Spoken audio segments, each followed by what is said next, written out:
Hey, what's going on, guys? Well, today I am going to be looking at Akira Toriyama. I'm going to be looking at some of his work. If you're into manga or if you're an artist in general, then you already know what it is that happened. Earlier this week, we found out that Akira actually passed away. He died at 68. And so, if you've been following this channel, you'll know that every week I go through and I look at artists that I love, and I try to get inspired by them, by their work, by looking at it and breaking down some of the creative design decisions it is that they're making in order to incorporate into our own work, uh, and also as like tribute and respect to the artists that that I'm covering. And today I want to cover Akira. I hope that doesn't come across like I'm doing this to get views. I'm a huge fan of Akira, and I really just want to pay tribute and pay respect to his memory by really looking at some of the art that he did. A lot of the stuff that he did that wasn't Dragon Ball related, um, because this guy had a huge impact on me and had a huge impact on a lot of artists from our generation. And it's crazy that he died at 68 because the amount of stuff it is that this guy did, um, it's absurd. To put like he's known for a legendary work ethic, right? What is a legendary work ethic for a manga artist?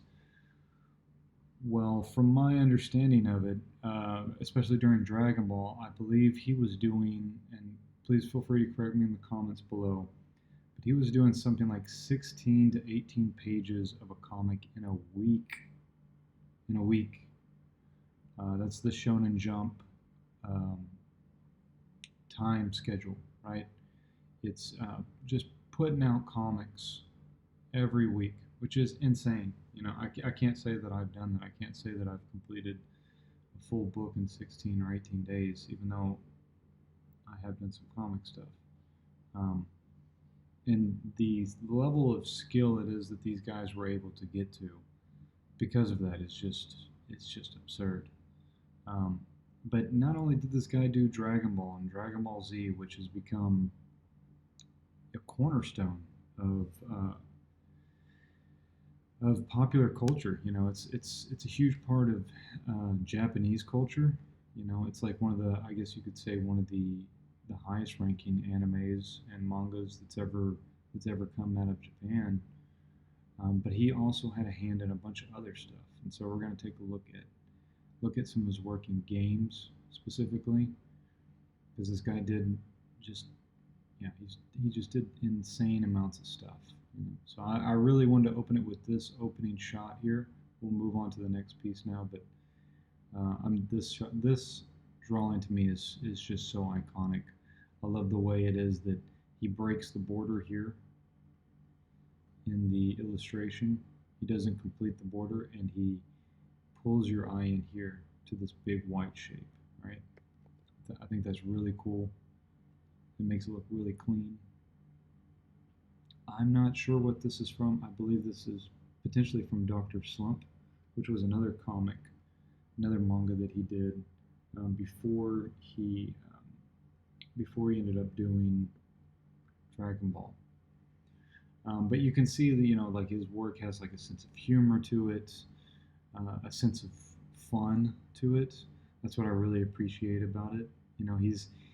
He's pretty versatile. We know him as the Dragon Ball Z artist, and he is, but even within Dragon Ball itself, there's a lot of versatility in it. And that's something that I think a lot of us appreciate about Japanese media is that, you can have something like Dragon Ball that has like this sense of epicness, but then at the same time, it also has this sense of like humor and a sense of cuteness to it. You can see Akira's personality come across in all of the drawings that he does. This is some panels. I believe this is from Dr. Slump. Yep, this is from Dr. Slump. And yeah, like I mean, you can tell that there's certain creative design decisions being made in order for them to be able to put out a book that's 16 or 18 pages long within a week, right? He's obviously not spending a ton of time on the environment, and these are very much about getting the story point across, and then moving on to the next page, right?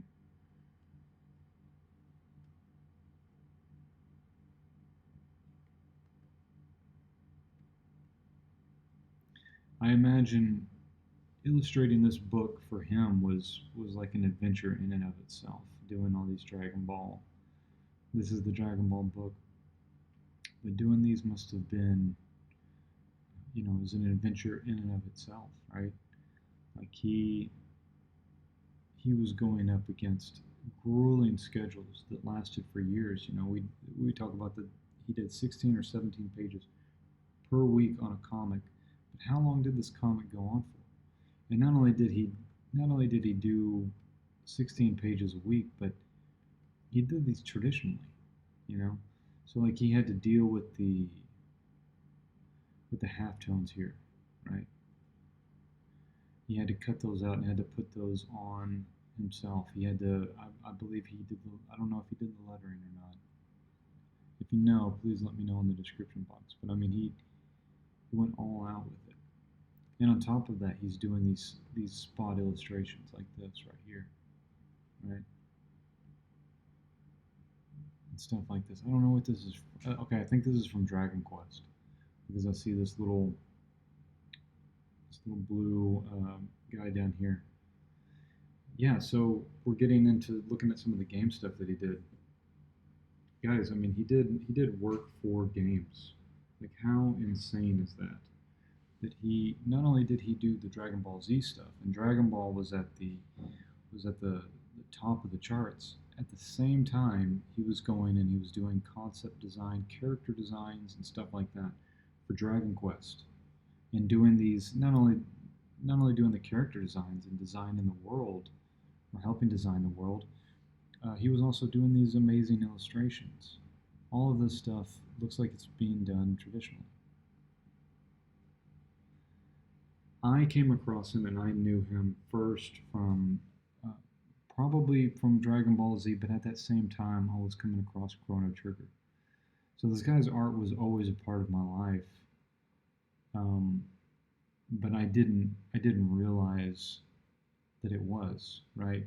Like he was so prolific that if you were into anything in popular culture in the 90s, then you would brush up against his work in some way. Maybe you weren't a Dragon Ball Z fan, but maybe you were an RPG fan on on the Super Nintendo or on the PlayStation, right?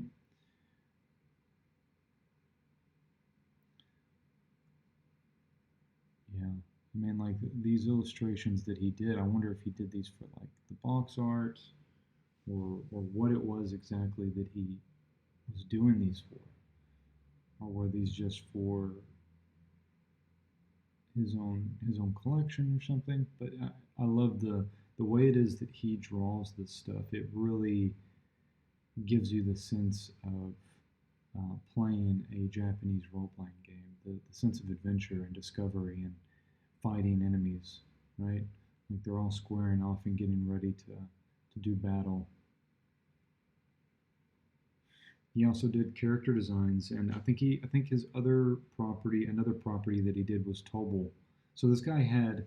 So if you want to look at him as just pure inspiration, I mean, to me, he's a huge inspiration because he did his own thing, right? He wasn't an artist that was, a gun for hire. He wasn't somebody um, who just drew what other people wanted him to draw. That's something that we get caught in a lot as artists is that we think we need jobs from other people. We don't. This guy did his own thing. He did Dr. Slump. He did Dragon Ball, Dragon Ball Z. Those completely redefined an entire generation of entertainment.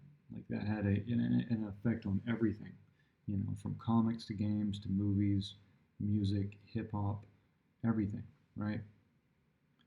Um, it became like a symbol of the East in a lot of ways. And he continued to do stuff. He did Tobal, which I believe was a manga, and then they ended up turning it into a fighting game. And I remember coming across this game when I was these are some character designs from it. And I remember coming across this game. It was a SquareSoft game, and this is a really funny illustration. That's not the one I was looking for though. Oh, well, yeah, that's the only ones I have on Tobal. But Tobal was a PlayStation game. It was a SquareSoft game, and it was like a fighting game. It was like his version of a fighting game. So this guy, he had ideas and he just made stuff. He didn't sit around on his hands and wait for somebody else to give him that opportunity, right? This is a really funny Dragon Ball. I don't know if this is a panel or if this was just a one-off, but again, it goes right back to what I was saying before. There's just so much personality in his work, and his line art is, it's fantastic. None of his lines feel rushed, right? They all feel like they're all put where they need to be put. Like if I was to draw these lines on the inside of this jacket, I might make them look kind of sloppy, right? But not him. All of his lines just look perfect. Beautiful work. This was another one of his properties, Sandland. And again, I think it was like a manga, and then it ended up becoming an anime. It may have become a game as well. I'm not completely caught up on that, on what the details are on that. But again, another example. This guy, he becomes iconic by creating his own properties. And he didn't stop. He didn't stop at Dragon Ball. He didn't stop at Dragon Ball Z. He could have easily stopped there, and then he would have been fine for the rest of his life. But he had to express his creativity. And that level of work ethic and dedication and throwing yourself into your work with that kind of abandon is just it's awesome. It's really, really amazing and inspiring. And then we're going to go ahead and we're going to end it on this one. This was this is another Chrono Trigger piece. And yeah, so I really dig it. There's not really a lot of analysis going on here with my other illustration masterclass videos. So I guess this isn't really an illustration masterclass video, but it's more just paying tribute to somebody who's a huge inspiration. He was 68, guys. Look at how much stuff it is that he was able to do. We have such little time on this planet, but this guy had enough time, just enough time to do the things it is that he needed to do. And when he had to put his pencil down, because I know he did retire later on, and he ended up just writing the stories and having other artists illustrate them, I'm sure that probably bothered him, but look how much it is that he got out of his imagination, right? And that's what it is we want to aim for, is to actually be completely connected to our creativity. It's really cool, really inspiring.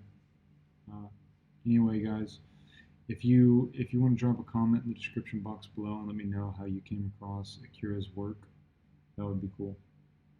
If not, I hope you enjoyed the video. I hope it was inspiring. It's inspiring to me. I gotta get off this and go draw something now. So thank you, Akira, for all the amazing stuff you did. You did Dr. Slump, you did Dragon Ball Z, Tobal, Sandland. You did work for Chrono Trigger, Dragon Quest, all sorts of stuff. Thank you.